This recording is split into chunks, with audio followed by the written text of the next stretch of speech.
Hello everyone, एक बहुत ही अच्छी गुड न्यूज़ आई है। रिजर्व बैंक ऑफ इंडिया ने असिस्टेंट पोस्ट के लिए यहाँ पे रिक्रूटमेंट लाया है। सो हम इस वीडियो में पूरा नोटिफिकेशन स्कैन करेंगे और वहाँ पे समझेंगे कि आपको क्या चीज़ें करनी है और क्या नहीं करनी है। साथ ही आपको इसमें पूरी इंफॉर्मेशन मिल जाएगी, जिससे आपका फॉर्म भरना बहुत ईजी हो जाएगा। उसके साथ आपको इस नोटिफिकेशन के बारे में 100% इम्पोर्टेंट इन्फॉर्मेशन पता चल जाएगी। अब चलिए देखते हैं कि इस नोटिफिकेशन में क्या बोला गया। देखिए, सबसे बड़ी बात, कितने वैकेंसीज के लिए नोटिफिकेशन आई है। सो यहाँ पे क्लियरली मेंशन किया है कि रिजर्व बैंक ऑफ इंडिया ने 650 पोस्ट के लिए ये वैकेंसी लाई है। उसके साथ आरबीआई ने ये बोला कि एग्जामिनेशन यहाँ पे दो फेज में कंडक्ट होगी। एक तो प्रीलिमिनरी और यहाँ पे मेंस एग्जामिनेशन, और उसके बाद होगा लैंग्वेज प्रोफिशिएंसी टेस्ट। यहाँ तक क्लियर हो गया। उसके बाद हम देखते हैं कि इम्पोर्टेंट डेट्स इसमें क्या बताए गए। सबसे पहले आपको अप्लाई करना पड़ेगा। सो जो अप्लीकेशन सबमिशन का विंडो है, वो स्टार्ट होगा फ्रॉम द February 16 और एंड होगा ऑन March 8। सो इसके अंदर आपको अप्लाई करना पड़ेगा। और यहाँ पे अप्लाई करने के बाद जब आप पूरा सबमिट करोगे, सो फिर आपको पेमेंट का भी ऑप्शन दिखेगा, और वो पेमेंट भी आपको इसी पीरियड के अंदर करना है। उसके बाद यहाँ पे अगर आपको अप्लीकेशन फॉर्म एडिट करना है या फिर रेक्टिफाई करना है, तो फिर आरबीआई के वेबसाइट में यहाँ बताया जाएगा कि ऐसे कौन से डेट्स है जब आप यहाँ पे अपने एप्लीकेशन को एडिट कर सकते हो।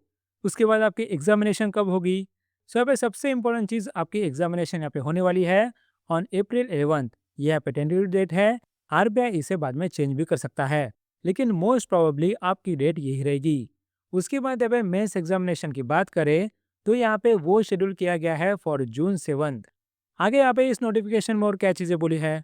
देखो, नोटिफिकेशन में ये बोला गया कि आपको यहाँ पे मोबाइल फोन्स या फिर बाकी इलेक्ट्रॉनिक डिवाइसेस यूज नहीं करना है, जो यहाँ पे एग्जामिनेशन प्रीमाइसेस में बैंड है। अगर आपने वो यूज किया, तो फिर आपको परमानेंटली डिसक्वालिफिकेशन दिया जा सकता है, इंक्लूडिंग फॉर फ्यूचर एग्जाम।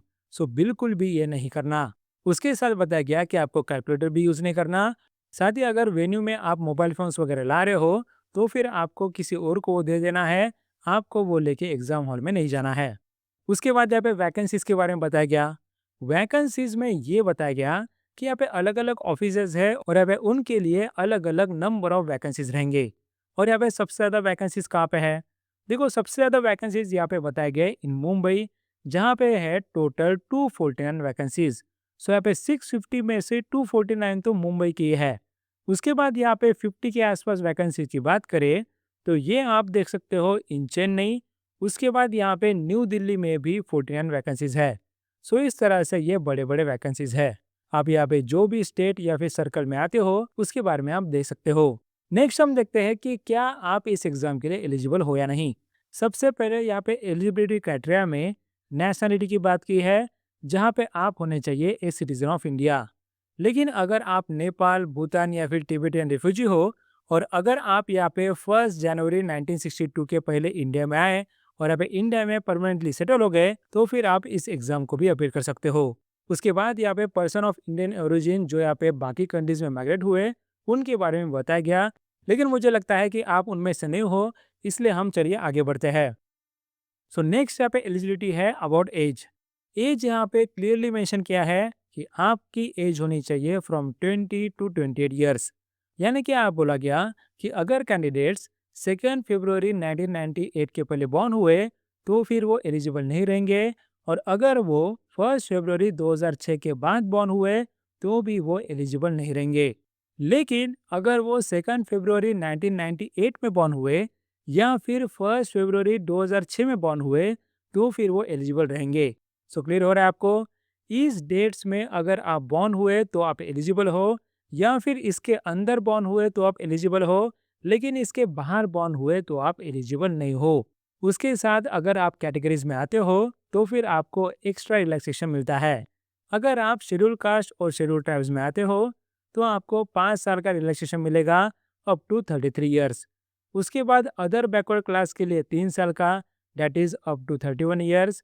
उसके बाद यहाँ पे पर्सन विद बेंचमार्क डिसेबिलिटीज के लिए 10 साल का रिलैक्सेशन मिलेगा, अगर आप जनरल कैटेगरी में आते हो या फिर ईडब्ल्यूएस कैटेगरी में आते हो। अगर आप ओबीसी कैटेगरी में आते हो तो फिर 13 ईयर्स। साथ ही आप एससी एसटी कैटेगरीज में आते हो तो 15 ईयर्स। उसके बाद अगर आप एक सर्विसमैन हो, तो फिर यहाँ पे जितना भी आपने आर्म फोर्सेस में सर्विस की है, साथ ही यहाँ पे एडिशनली आपको 3 साल का पीरियड मिलेगा, मैक्सिमम ऑफ 50 ईयर्स।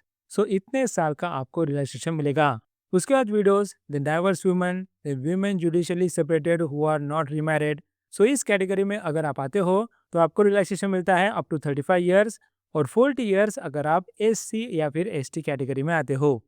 उसके बाद यह बोला गया कि जो भी candidates reserve bank of India में काम करते हैं, तो फिर उनके नंबर ऑफ एक्सपीरियंस के हिसाब से उन्हें मैक्सिमम 3 साल का रिलैक्सेशन मिलेगा।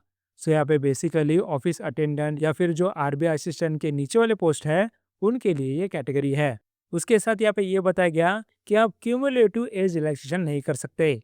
इसका मतलब अगर आप शेड्यूल कास्ट या फिर शेड्यूल ट्राइब्स में हो, साथ ही आप यहाँ पे पर्सन विद बेंचमार्क डिसेबिलिटी में आते हो, तो आप यहाँ पे पहले के 5 साल और बाद में के 15 साल, ऐसे 20 साल का रिलैक्सेशन नहीं ले सकते। क्लियर हो रहा है आपको?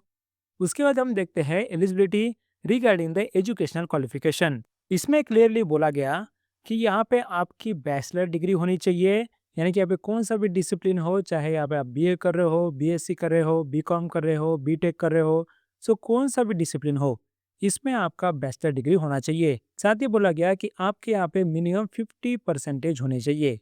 लेकिन अगर आप SC, ST या फिर PWBD कैटेगरी में आते हो, तो फिर आपको बस पास करना है। सो बस आप पास हो गए तो भी आप इस एग्जाम के लिए अपेयर कर सकते हो। लेकिन बाकी लोगों के लिए, यानी कि OBC या फिर जनरल लोगों के लिए, यहाँ पे क्लियरली मेंशन किया है कि आपको मिनिमम 50% लाना पड़ेगा। उसके साथ यहाँ पे बोला गया कि आपको वर्ड का नॉलेज आना चाहिए, यानी कि जो माइक्रोसॉफ्ट वर्ड होता है उसके बारे में बात हो रही है। इसके लिए आपको सर्टिफिकेट वगैरह देने की जरूरत नहीं, बस ये मेंशन किया गया है। उसके बाद यहाँ पे एक सर्विसमैन कैटेगरी की बात करें कि यहाँ पे उन्होंने कोई रिकॉग्नाइज्ड यूनिवर्सिटी से ग्रेजुएशन लेना चाहिए, या फिर वो अगर मैट्रिकुलेशन पास है तो फिर उनके पास एडिशनली एटलीस्ट 15 ईयर्स का डिफेंस सर्विस होना चाहिए। उसके बाद यहाँ पे और एक चीज बोली गई कि जो भी कैंडिडेट्स एक रिक्रूटिंग ऑफिस को अप्लाई कर रहा है, तो फिर उसके रिलेटेड जो नॉलेज है, सो फिर उसमें आप प्रोफेशन होने चाहिए। इसका मतलब आपने उसे रीड करना चाहिए, राइट करना चाहिए, आपको नॉलेज बोलते आना चाहिए, या फिर आपने अंडरस्टैंड करना आना चाहिए। ये हो रहा है। इसका मतलब आप कोई भी अलग सेंटर में जाके वहाँ पे अप्लाई नहीं कर सकते। आपको यह देखना पड़ेगा कि वो सेंटर का रीजनल लैंग्वेज जो यहाँ पे मेंशन किया है, क्या वो आपको आती है या नहीं। अगर आती है तो फिर आप अप्लाई कर सकते हो। उसके बाद यह बोला गया कि यहाँ पे यूनिवर्सिटी या फिर इंस्टीट्यूट की जो मार्कशीट होती है या फिर प्रोविजनल सर्टिफिकेट होता है, उसमें जो डेट मेंशन की है वही आपकी पास इन एलिजिबिलिटी की डेट रहेगी।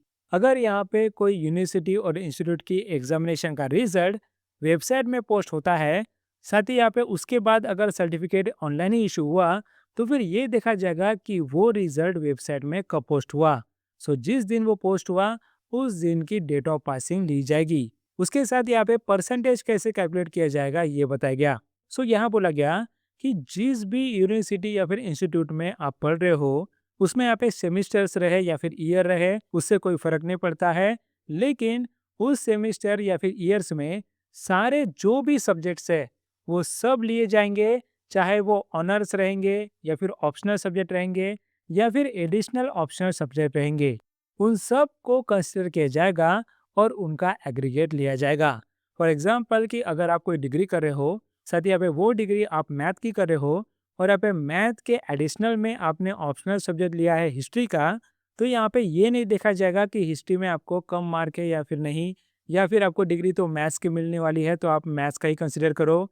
बल्कि यहाँ पे सारे जो सब्जेक्ट्स रहेंगे, इंक्लूडिंग ऑप्शनल या फिर एडिशनल ऑप्शनल सब्जेक्ट, यहाँ पे कंसिडर किए जाएंगे, और उनका एग्रीगेट होने के बाद जो भी यहाँ पे परसेंटेज आएगा वो कंसिडर किया जाएगा। उसके साथ यहाँ पे ये बोला गया कि जो भी आपके परसेंटेज आएंगे उसका फ्रैक्शन कंसिडर नहीं किया जाएगा। यानी कि अगर आपको 49.99% भी आए तो भी उसे लेस देन 50 माना जाएगा। इसका मतलब उसे 49 ही कंसिडर किया जाएगा। आपको अगर इस एग्जाम के लिए एलिजिबल होना है तो आपको 50% या उससे ज़्यादा ही लाना पड़ेगा। ज़्यादा क्लियर है? अब देखो, कभी कभी यूनिवर्सिटी, इंस्टीट्यूट या फिर बोर्ड ये डिफाइन नहीं करती कि आपको परसेंटेज कितने आए। वो आपको कभी कभी एग्रीगेट ग्रेड पॉइंट्स देते हैं, फॉर एग्जांपल CGPA, OGPA या फिर CPI वगैरह। सो यहाँ पे ऐसे केस में अगर यूनिवर्सिटी, इंस्टीट्यूट या फिर बोर्ड ये आपको बता देती है कि यहाँ पे एग्रीगेट ग्रेड पॉइंट को आपने परसेंटेज ऑफ मार्क्स में कैसे कन्वर्ट करना है, तो उससे यहाँ पे आरबीआई एक्सेप्ट करेगा। लेकिन अगर यूनिवर्सिटी, इंस्टीट्यूट या फिर बोर्ड ये डिफाइन नहीं करता है कि एग्रीगेट ग्रेड पॉइंट को कितने परसेंटेज में कन्वर्ट करना है, तो फिर आरबीआई ने उसके लिए स्पेसिफिकेशन दिया है। आरबीआई ने ये बोला है कि अगर आपका सीजीपीए, ओजीपीए या फिर सीपीए जैसे सिमिलर टर्मिनोलॉजीज, इसको आपको 10 पॉइंट में इक्विवेलेंट लाना है। इसका मतलब आपका सीजीपीए, ओजीपीए और सीपीआई का मैक्सिमम पॉइंट 10 पॉइंट होना चाहिए। और उसमें अगर आपका 6.75 आ गया तो फिर उसे कंसिडर किया जाएगा 60%, देन 6.25 के लिए 55%, देन 5.75 के लिए 50%। क्लियर हो रहा है आपको? उसके साथ यहाँ पे ये बोला गया कि अगर आपका aggregate grade point that is CGPA, OGPA और सीपीआई वगैरह ये अगर 10 से अलावा बाकी कौन से भी नंबर पर अवॉर्डेड है तो आप क्या करोगे? सो यहाँ बोला गया कि आपको उसे 10 में नॉर्मलाइज करना पड़ेगा। इसका मतलब सोचो कि सीजीपीए यहाँ पे 20 के पॉइंट पे अलॉटेड है। सो अगर आपको उसमें 18 सीजीपीए आया तो फिर आपका 10 के पॉइंट के हिसाब से वो 9 सीजीपीए हो गया। नेक्स्ट हम देखते हैं कि एग्जाम पैटर्न क्या रहेगा, साथ ही यहाँ पे सिलेक्शन के लिए कौन कौन से टेस्ट दिए गए हैं। देखो यहाँ पे बोला गया कि यहाँ पे एग्जाम पैटर्न में सबसे पहले प्रीलिम्स रहेगा।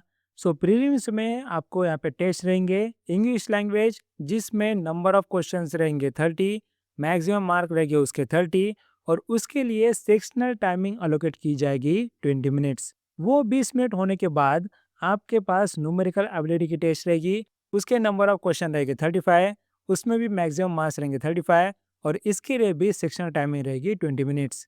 देन यहाँ पे रीजनिंग एबिलिटी रहेगा, जिसके लिए नंबर ऑफ क्वेश्चन रहेगा 35, देन यहाँ पे मैक्सिमम मार्क्स रहेगा 35, उसमें भी आपको सेक्शनल टाइमिंग रहेगी 20 मिनट्स। सो इस तरह से टोटल आपके 100 क्वेश्चन रहेंगे, जिसमें मैक्सिमम मार्क्स रहेंगे 100 और यहाँ पे टोटल टाइम आपका रहेगा 60 मिनट्स। नेक्स्ट यहाँ पे आता है मेंस एग्जामिनेशन। सब मेंस एग्जाम भी यहाँ पे एमसीक्यू फॉर्मेट में रहेगा, इसमें डिस्क्रिप्टिव नहीं रहेगा। सो देखो इसमें भी यहाँ पे रीजनिंग के टेस्ट के लिए 40 क्वेश्चंस रहेंगे, जिसमें 40 मार्क्स आपको मिलेंगे। इसके लिए सेक्शनल टाइमिंग है 30 मिनट्स। देन यहाँ पे इंग्लिश लैंग्वेज के लिए 40 क्वेश्चंस और 40 मार्क्स, इसमें भी यहाँ पे सेक्शनल टाइमिंग 30 मिनट्स। देन यहाँ पे न्यूमेरिकल एबिलिटी के लिए भी सेम क्वेश्चंस दैट इज 40 और सेम मार्क्स दैट इज 40, इसमें भी यहाँ पे टोटल टाइमिंग 30 मिनट्स। देन आता है जनरल अवेयरनेस, इसमें यहाँ पे number of question 40, then your maximum mark is 40 और इसके लिए टोटल टाइमिंग रहेगा 25 मिनट्स। देन यहाँ बोला गया कि कंप्यूटर नॉलेज के लिए नंबर ऑफ क्वेश्चंस रहेंगे 40 और मैक्सिमम मार्क्स रहेंगे 40 और इसमें यहाँ पे सेक्शन टाइमिंग रहेगी 20 मिनट्स। सो इससे यहाँ पे मेंस एग्जामिनेशन में टोटल टाइम रहेगा 135 मिनट्स, यानी कि 2 आवर्स 15 मिनट्स। क्लियर हो रहा है आपको? ये था regarding prelims and mains examination. और यहाँ पे इसके बारे में मैं आपको बताना चाहता हूँ कि ऑलरेडी हमारे अफेयर्स माइंड के वेबसाइट और ऐप में आपको आरबीआई असिस्टेंट की टेस्ट सीरीज मिलेगी, जिसमें हमने फेज 1 और फेज 2 दोनों मॉक टेस्ट रखे हैं। जहाँ पे आप देख सकते हो कि फेज 1 के मॉक टेस्ट में ऑलरेडी 2 मॉक टेस्ट अपलोड किए गए हैं। उसके साथ आपको क्वांट, रीजनिंग और इंग्लिश के लिए प्रीलिम्स और मेंस दोनों लेवल के लिए मिनी मॉक टेस्ट मिलेंगे, जिसमें यहाँ पे 4 से 5,000 से ज्यादा क्वेश्चन आपको सॉल्व करने के लिए मिलेंगे। याद रखें यहाँ पे क्वालिटी बहुत इंपॉर्टेंट है। उसका रीजन ये है कि आरबीआई असिस्टेंट में एसबीआई पीओ या फिर बाकी बैंक एग्जाम जैसे हार्ड क्वेश्चन नहीं पूछे जाते हैं, बल्कि यहाँ पे प्रीलिम्स एग्जाम में बहुत ही इजी क्वेश्चन होते हैं। और हमने देखा है कि यहाँ पे रिजल्ट जब आता है तब यहाँ पे कट ऑफ 95 to 96 के आसपास भी चला जाता है। Yes, we are not joking. यहाँ पे 100 आउट ऑफ 96 या फिर 97 या कभी कभी उससे भी ज्यादा चला जाता है। सो आप समझ सकते हो कि यहाँ पे एग्जामिनेशन में क्वेश्चन मीडियम लेवल के होते हैं, यानी कि इजी टू मीडियम लेवल के होते हैं, वो इतने हार्ड नहीं होते। सो अगर आप मॉक टेस्ट ऐसे दे रहे हो जहाँ पे हार्ड क्वेश्चन दिए हैं, सो आप यहाँ पे उतने अच्छे से प्रिपेयर नहीं रहोगे। सो आपकी मॉक टेस्ट भी क्वालिटी होनी चाहिए। उसके साथ हम यहाँ पे मेंस के लिए करंट अफेयर्स का भी मॉक टेस्ट सीरीज रखते हैं, जिसमें आपको सारे मंथ के करंट अफेयर्स के मॉक टेस्ट मिलेंगे। साथ ही हमने कंप्यूटर अवेयरनेस के चैप्टर वाइज पीडीएफ और उसके बेसिस पे मॉक टेस्ट का भी सीरीज रखा है। सो वो भी आप इसमें कवर कर सकते हो। सो इस तरह से आप अफेयर्स माइंड में जाके इस मॉक टेस्ट सीरीज का लाभ ले सकते हो। जहाँ पे आपको बाकी लोगों के कंपैरिजन में आपको बहुत ही अफोर्डेबल प्राइस में ये मॉक टेस्ट सीरीज मिलेगी। नेक्स्ट हम देखते हैं कि प्रीलिम्स और मेंस में क्वालिफाई होने के बाद आपके लिए होती है लैंग्वेज प्रोफिशिएंसी टेस्ट। साथ ही ये जो लैंग्वेज प्रोफिशिएंसी टेस्ट होती है वो कन्वर्ट की जाती है ऑन द ऑफिशियल या फिर local languages of the state concern. यानी कि जिस स्टेट में आप यहाँ पे अप्लाई कर रहे हो उस स्टेट की जो रीजनल लैंग्वेज है या फिर ऑफिशियल लोकल लैंग्वेज है उसमें ही आपको टेस्ट देनी है। अगर आप उसमें प्रोफिशिएंट नहीं हो तो आप डिस्क्वालीफाई हो जाओगे। सो इसका मतलब ये है कि गुजरात में रहने वाले लोग महाराष्ट्र में आके मुंबई में ये फॉर्म फिल नहीं कर सकते। उनको यहाँ पे मराठी अच्छे से आनी चाहिए। लेकिन यहाँ पे ऐसा जरूरी नहीं कि आपको प्रीलिम्स और मेंस गुजराती या फिर मराठी में देना है, बल्कि बस हम यहाँ पे लैंग्वेज प्रोफिशिएंसी टेस्ट की बात कर रहे हैं। उसके साथ यहाँ पे ये बोला है कि जो भी ऑब्जेक्टिव टेस्ट रहेंगे जैसे कि प्रिलिमिनरी और यहाँ पे मेंस, उसमें यहाँ पे हर रॉन्ग आंसर के लिए 1/4 मार्क्स डिडक्ट किए जाएंगे। साथ ही यहाँ पे ये बोला गया कि प्रीलिम्स एग्जाम होने के बाद जो भी यहाँ पे लोग शॉर्टलिस्ट होंगे सो फिर यहाँ पे नंबर ऑफ वैकेंसी के 10 गुना यहाँ पे सिलेक्ट हो जाएंगे। इसका मतलब कि अगर यहाँ पे 650 वैकेंसीज है तो यहाँ पे 6500 लोग प्रीलिम्स क्लियर करेंगे और उसके बाद मेंस एग्जाम में जो भी कैंडिडेट सिलेक्ट होंगे वो रहेंगे approximately 2 times of the number of vacancies. यानी कि यहाँ पे 650 इंटू 2 यानी कि 1300 लोग ही सिलेक्ट होंगे। तो और आपको उसके साथ आगे ये बताया गया कि जो भी कैंडिडेट सिलेक्टेड होंगे उनके रोल नंबर्स बैंक वेबसाइट में दिए जाएंगे।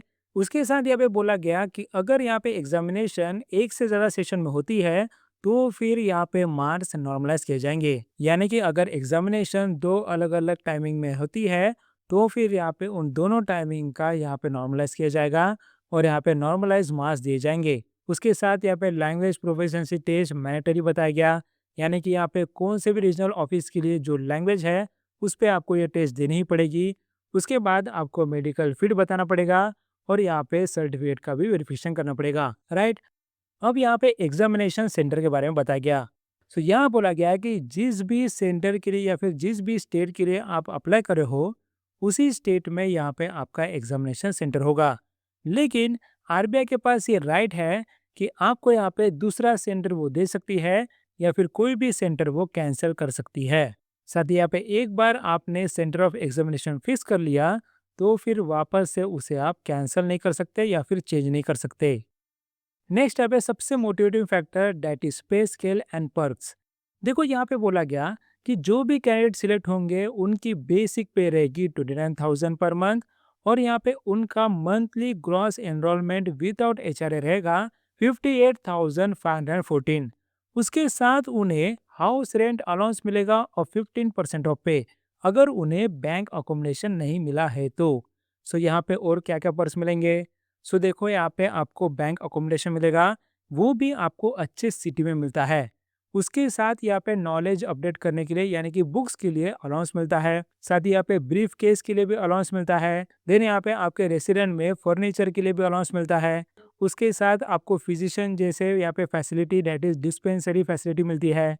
साथ ही आपको यहाँ पे एनुअल हेल्थ चेकअप फैसिलिटी मिलती है। देन यहाँ पे हॉस्पिटलाइजेशन या फिर मेडिकल एक्सपेंसेस में आपको रीएम्बर्समेंट मिलता है। साथ ही आपको फेस्टिवल एडवांस मिलता है, वो भी इंटरेस्ट फ्री। उसके बाद यहाँ पे लीव फेयर कंसेशन मिलता है, यानी कि अगर आप घूमने जाओ तो फिर उसका भी रीएम्बर्समेंट होता है। नेक्स्ट यहाँ बोला गया कि अगर आप हाउसिंग लोन या फिर पर्सनल लोन लेते हो तो फिर वो आपको कंसेशनल रेट ऑफ इंटरेस्ट मिलता है। उसके लिए बस आपको मिनिमम ईयर्स ऑफ सर्विस करनी पड़ती है। साथ ही बोला गया कि आपको यहाँ पे न्यू पेंशन स्कीम के अंडर यहाँ पे बेनिफिट्स मिलेंगे। उसके बाद आपको ग्रेचुइटी के भी बेनिफिट्स मिलेंगे। सो यहाँ पे इतनी अच्छी सैलरी और यहाँ पे पर्स होते हैं ऑफ आरबीआई और जिसकी वजह से आईआईटी आईएम के भी बच्चे यहाँ पे इसके लिए अप्लाई करते हैं। उसके बाद हम यहाँ पे रिजर्वेशन कैटेगरी के बारे में बात करते हैं। देखो रिजर्वेशन कैटेगरी में जो भी लोग एससी एसटी या फिर ओबीसी नॉन क्रीमी लेयर या फिर ईडब्ल्यूएस में आते हैं उनके स्टेट में जहाँ पे भी उन्होंने अप्लाई किया उस स्टेट में अगर उनके कैटेगरी में यहाँ पे सीट्स ही नहीं है तो फिर उन्हें अनरिजर्व्ड वैकेंसीज में अप्लाई करना पड़ेगा। फॉर एग्जांपल मैं आपको बता देता हूँ कि यहाँ पे वैकेंसीज कैसे थे। सो देखो यहाँ पे अलग अलग स्टेट के लिए अलग अलग वैकेंसीज है। सो इसमें आप देखो कि अहमदाबाद में टोटल 20 वैकेंसीज है, जहाँ पे एससी के लिए 0 वैकेंसीज है और एसटी ओबीसी ईडब्ल्यूएस और जनरल के लिए वैकेंसीज है। इसका मतलब ये है कि यहाँ पे एससी कैटेगरी के जो कैंडिडेट्स है जो यहाँ पे गुजरात में अप्लाई कर रहे हैं, तो फिर यहाँ पे उन्हें जनरल कैटेगरी में अप्लाई करना पड़ेगा। उसी की तरह और एक एग्जांपल ले लो कि अगर आप न्यू दिल्ली की बात करो, तो न्यू दिल्ली में 49 वैकेंसीज है, लेकिन इसमें एसटी के लिए 0 वैकेंसीज है। सो अगर आप एसटी कैटेगरी में आते हो और न्यू दिल्ली में अगर आप अप्लाई करते हो, तो फिर आप यहाँ पे जनरल कैटेगरी या फिर अनरिजर्व कैटेगरी में आ जाओगे। साथ ही आपको फिर उसका eligibility criteria that is age और एजुकेशनल क्वालिफिकेशन क्राइटेरिया फुलफिल करना पड़ेगा। क्लियर हो रहा है आपको? उसके साथ यहाँ पे ये बोला गया कि जो एससी, एसटी, ओबीसी या फिर ईडब्ल्यूएस वगैरह कैंडिडेट है, उन्होंने यहाँ पे सर्टिफिकेट प्रोड्यूस करना चाहिए जो यहाँ पे परफॉर्मा में प्रिस्क्राइब किया गया, यानी कि जो यहाँ पे इस नोटिफिकेशन में बताया गया उसी फॉर्मेट में आपको लाना पड़ेगा। साथ ही मैं आपको बता दूं कि यहाँ पे इस नोटिफिकेशन के पेज नंबर 36 में सारे फॉर्म्स दिए गए हैं। आप वहाँ पे देखो कि आप अगर रिजर्व कैटेगरी में आते हो, सो क्या आपका जो सर्टिफिकेट है वो यहाँ पे इसी फॉर्मेट में है या नहीं। तो देखो यहाँ पे पेज नंबर 36 में एससी का है, देन यहाँ पे पेज नंबर 37 में एसटी का है, उसके बाद पेज नंबर 38 में ओबीसी का है। सो इस तरह से सारे फॉर्म्स यहाँ पे दिए गए हैं। मैंने यहाँ पे डिस्क्रिप्शन में उसका लिंक दिया है और यहाँ पे कमेंट सेक्शन में भी इस पीडीएफ का लिंक दिया है। आप वहाँ पे देखो और फिर यहाँ पे अपना सर्टिफिकेट और इस फॉर्मेट के साथ कंपेयर करो। उसके बाद यहाँ पे और चीज़ ये बोलेगी कि यहाँ पे जिस भी विलेज या फिर टाउन का आप रेसिडेंट हो, तो उसी विलेज या टाउन में आपका रिकॉग्निशन होना चाहिए एज SC/ST। आप कहीं और का कास्ट सर्टिफिकेट नहीं ला सकते। साथ ही यहाँ पे ये बोला गया कि कभी कभी कुछ स्टेट्स में ओबीसी के अलग कास्ट होते हैं और यहाँ पे सेंट्रल के लिस्ट में अलग कास्ट होता है। सो आपको यहाँ पे सेंट्रल के लिस्ट में जो ओबीसी का कास्ट है उसके नाम पे कास्ट सर्टिफिकेट लाना पड़ेगा, ना ही यहाँ पे स्टेट के कास्ट के नेम पे। ये आपको याद रखना है। और उसके लिए यहाँ पे साइड्स दी गई है कि यहाँ पे सेंट्रल लिस्ट में ओबीसी के कास्ट के कौन से नाम है, उसके बाद एसटी कैटेगरी के कौन से नाम है और एससी कैटेगरी के कौन से नाम है। सो इसके लिंक दिए गए हैं, आप इसे सर्च कर सकते हो और उसे देख सकते हो। उसके बाद यहाँ पे बोला गया कि ओबीसी कैटेगरी ने यहाँ पे नॉन क्रीमी लेयर सर्टिफिकेट लाना चाहिए। अगर उन्होंने क्रीमी लेयर सर्टिफिकेट लाया तो फिर वो एलिजिबल नहीं होंगे फॉर ओबीसी कैटेगरी और उन्हें यहाँ पे as a general candidate appear करना होगा। साथ ही यहाँ पे ये बोला गया कि उन्होंने जो सर्टिफिकेट लाया है उस सर्टिफिकेट का इशू डेट April 1 2025 का बाद का होना चाहिए। साथ ही यहाँ पे इस पोस्ट के जो क्लोजिंग डेट है उस क्लोजिंग डेट के पहले होना चाहिए।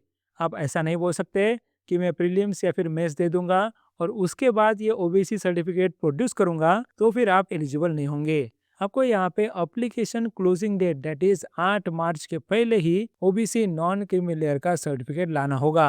साथ ही यहाँ पे ये बोला गया कि अगर किसी के पिताजी कौन से दूसरे स्टेट में बिलोंग करते हैं, साथ ही यहाँ पे वो अभी दूसरे स्टेट में आके रह रहे हैं, तो फिर उन्हें सर्टिफिकेट अपने फादर के स्टेट का लाना पड़ेगा।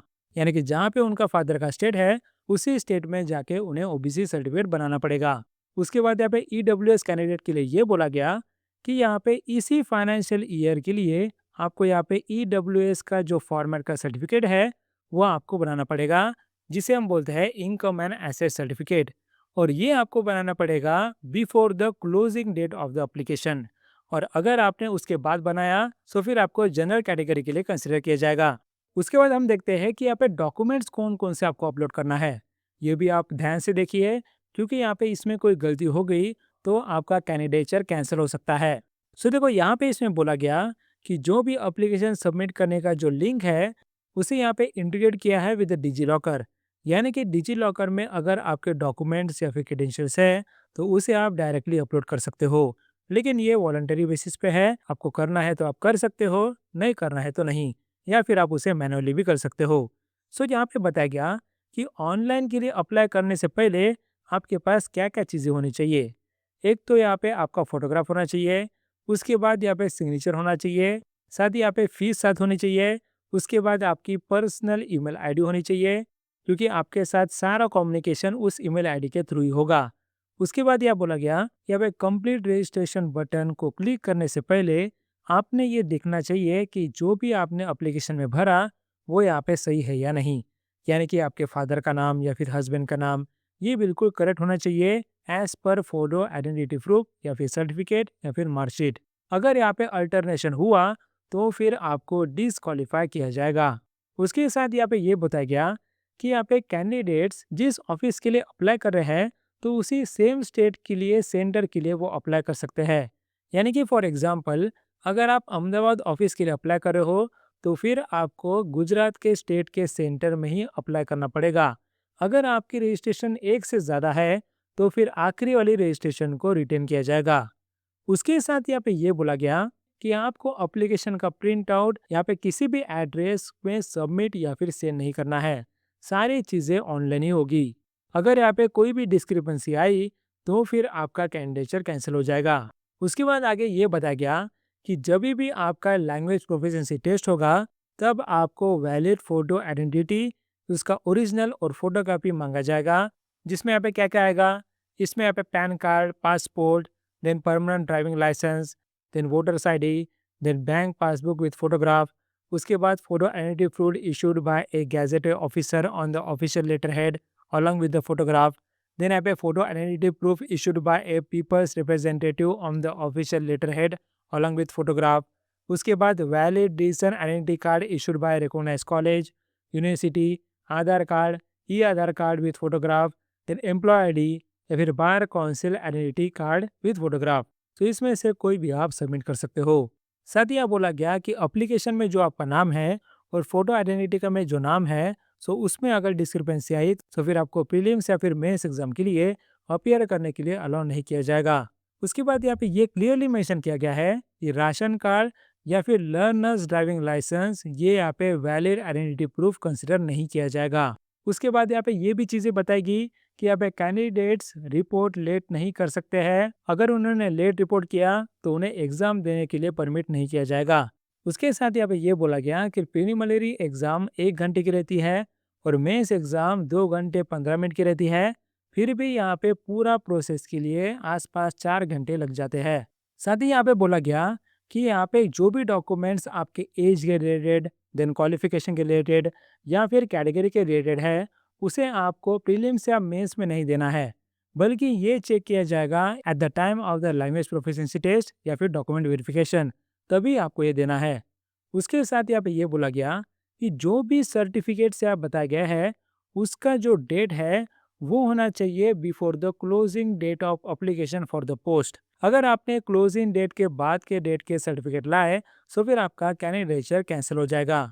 उसके साथ यहाँ पे ये चीज़ ये बोली गई कि जो भी candidates government sector, government own industrial undertakings, then public sector undertakings, financial institutions, banks, उसके बाद पब्लिक एंटरप्राइजेस या फिर बाकी सिमिलर ऑर्गेनाइजेशंस में काम कर रहे हो, चाहे वो परमानेंट कैपेसिटी में काम कर रहे हो या फिर टेम्परेरी कैपेसिटी में काम कर रहे हो, उन्हें यहाँ पे अपने एम्प्लॉयर को इन राइटिंग सबमिट करना पड़ेगा कि वो इस रिक्रूटमेंट के लिए अप्लाई कर रहे हैं। साथ ही यहाँ पे ये बताया गया कि ऑनलाइन करते समय उन्हें यहाँ पे एक अंडरटेकिंग सबमिट करनी पड़ती है कि उन्होंने ऑलरेडी इन राइटिंग अपने हेड ऑफ ऑफिस या फिर डिपार्टमेंट को रिक्रूटमेंट के बारे में बता दिया है। उसके साथ यहाँ पे ये बोला गया कि ज्वाइनिंग करते टाइम यानी कि आरबीआई असिस्टेंट में सिलेक्ट होने के बाद ज्वाइनिंग करते समय आपको यहाँ पे प्रॉपर डिस्चार्ज सर्टिफिकेट सबमिट करना पड़ेगा फ्रॉम द पीएसयू, गवर्नमेंट या फिर क्वासी गवर्नमेंट एम्प्लॉयर। बाकी चीज़ें तो यहाँ पे सेम बताई गई, मैंने तो ये आपको बता दिया है। उसके बाद यहाँ पे एडिट विंडो का भी ऑप्शन आएगा जो रहेगा for the period of 2 days और उसके अंदर आप एप्लीकेशन फॉर्म को एडिट कर सकते हो। For example exam centre, father's name, mother's name या फिर 10 तो 12%। उसके बाद यहाँ पे ये बताया गया कि यहाँ पे डॉक्यूमेंट स्कैन करते वक्त आपको क्या क्या चीज़ें याद रखनी है। देखो यहाँ पे फोटोग्राफ का इमेज 4.5 सेंटीमीटर इंटू 3.5 सेंटीमीटर होना चाहिए। इसे एग्जैक्टली आप कट कर सकते हो इन पेंट। उसके साथ बोला गया कि पिक्चर यहाँ पे कलर में होना चाहिए जिसमें वाइट बैकग्राउंड प्रिफर्ड है। उसके साथ बोला गया कि आपने कैमरा में सीधा देखना है विथ रिलैक्स फेस। साथ यहाँ पे और चीज़ें बताई गई कि आपको रेड आई नहीं होना चाहिए या फिर आपने अगर ग्लासेस पहने हो तो उसमें रिफ्लेक्शन नहीं होना चाहिए, यानी कि आपके आंखें क्लियरली दिखनी चाहिए। उसके साथ यहाँ पे कैप्स, हैट्स या फिर डार्क ग्लासेस एक्सेप्टेबल नहीं है। साथ ही यहाँ पे रिलीजियस हेडगियर आप पहन सकते हो लेकिन उसने आपका फेस कवर नहीं होना चाहिए। उसके बाद जो डायमेंशन है वो 200 इंटू 230 पिक्सल्स होना चाहिए। साथ ही यहाँ पे फाइल की साइज भी ज़्यादा नहीं होनी चाहिए और कम भी नहीं होनी चाहिए, वो होनी चाहिए बिटवीन 20 KB टू 50 KB। उसके बाद यहाँ पे ये भी बोला गया कि हमें फोटोग्राफ देने के साथ साथ कैंडिडेट्स के लिए ये रिक्वायरमेंट है कि उन्होंने वेबकैम या फिर मोबाइल फ़ोन की मदद से अपना लाइव फ़ोटो कैप्चर करना चाहिए, जिसमें यहाँ पे आरबीआई ने कैप्चर फ़ोटो का ऑप्शन दिया है। उसके साथ आप यहाँ पे मोबाइल फ़ोन के थ्रू यहाँ पे क्यूआर कोड स्कैन करके अपना फ़ोटोग्राफ कैप्चर कर सकते हो। उसके लिए भी यहाँ पे सिमिलर चीज़ें हैं, आपका कलर ग्लासेस नहीं होना चाहिए, आपने शेड देखना चाहिए वगैरह वगैरह। सो याद रखें कि आपका फ़ोटो यहाँ पे क्लियर होना चाहिए। उसके बाद यहाँ पे सिग्नेचर, लेफ्ट थंब इम्प्रेशन और हैंड राइटिंग डिक्लेरेशन की इमेज के बारे में बताया गया। यहाँ बोला गया कि आपने यहाँ पे व्हाइट पेपर में ब्लैक इंक पेन से साइन करना चाहिए, जिसका डायमेंशन होगा 140 इंटू 60 पिक्सल्स। और इसकी साइज भी बताएगी कि यहाँ पे सिग्नेचर के लिए साइज है 10 KB टू 20 KB, और यहाँ पे लेफ्ट थंब इम्प्रेशन के लिए है 20 KB टू 50 KB। उसके साथ यहाँ पे ये बोला गया कि यहाँ पे लेफ्ट थंब इम्प्रेशन के लिए भी आपको व्हाइट पेपर का यूज़ करना है, जिसमें आप ब्लैक या फिर ब्लू इंक से ये इम्प्रेशन कर सकते हो। इसमें फाइल टाइप होनी चाहिए जेपीजी या फिर जेपीईजी, जिसमें डायमेंशन होना चाहिए 240 into 240 pixels, which is 3 centimetre into 3 centimetre width into height. और इसका फाइल साइज जैसे कि मैंने बताया 20 KB टू 50 KB होना चाहिए। साथ ही आप बताया गया कि आपको एक डिक्लेरेशन लिखना है इन इंग्लिश, और वो आपको व्हाइट पेपर में ब्लैक इंक में लिखना पड़ेगा।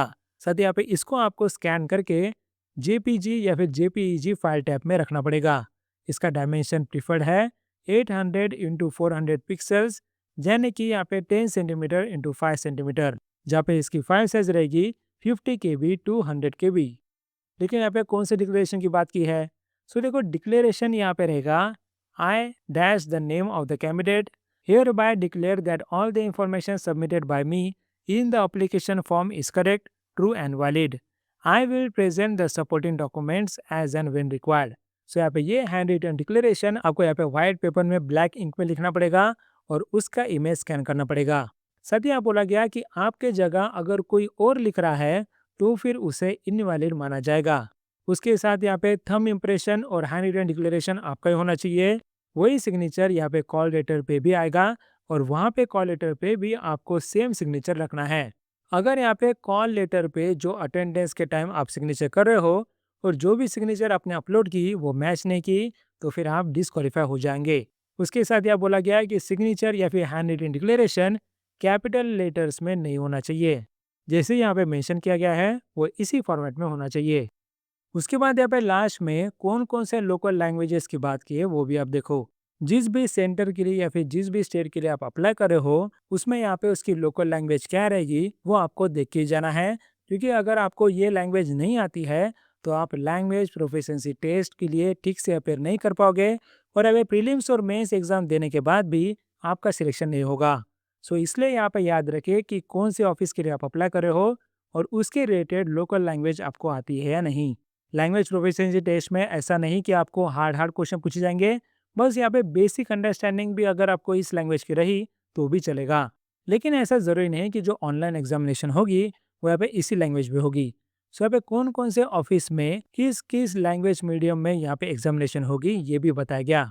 इसमें यहाँ पे इंग्लिश और हिंदी दोनों यहाँ पे कॉमन है फॉर ऑल ऑफिसेज। उसके बाद उसके रीजनल लैंग्वेजेस ऐड किए गए हैं। सो ये थी सारी information about the RBI assistant notification. So जैसे कि मैंने आपको बताया कि आरबीआई असिस्टेंट की जो प्रीलिम्स एग्जाम है वो यहाँ पे इजी टू मीडियम लेवल पे होती है, और जिसमें यहाँ पे बच्चों को बहुत अच्छे मार्क्स आते हैं। सो इसलिए आपने यहाँ पे क्वालिटी मॉक टेस्ट के लिए अपेयर करना चाहिए, जिससे आप उसके लिए प्रिपेयर रहो। सो हम आपको हमारे मॉक टेस्ट सीरीज में दोनों फेज 1 और फेज 2 के लिए मॉक टेस्ट प्रोवाइड करते हैं, जिसमें बस मॉक टेस्ट ही नहीं बल्कि यहाँ पे क्वांट, रीजनिंग और इंग्लिश में प्रीलिम्स और मेंस लेवल में मिनी मॉक टेस्ट भी रहते हैं। उसके बाद यहाँ पे कंप्यूटर अवेयरनेस में चैप्टर वाइज पीडीएफ और मॉक टेस्ट है। उसके साथ हम यहाँ पे करंट अफेयर्स के मॉक टेस्ट सीरीज भी प्रोवाइड करते हैं। सो आप यहाँ पे उस पर ज्वाइन कर सकते हो, और हमने ऑलरेडी आरबीआई असिस्टेंट के लिए 2 मॉक टेस्ट अपलोड किए हैं, उसे आप अपेयर कर सकते हो। हमने ये mock test series already affordable price में रखी है, लेकिन अगर आपको एक्स्ट्रा ऑफ चाहिए तो आप पार्टनर 10 का कोड यूज कर सकते हो, जिसमें आपको 10% का एक्स्ट्रा ऑफ मिलेगा।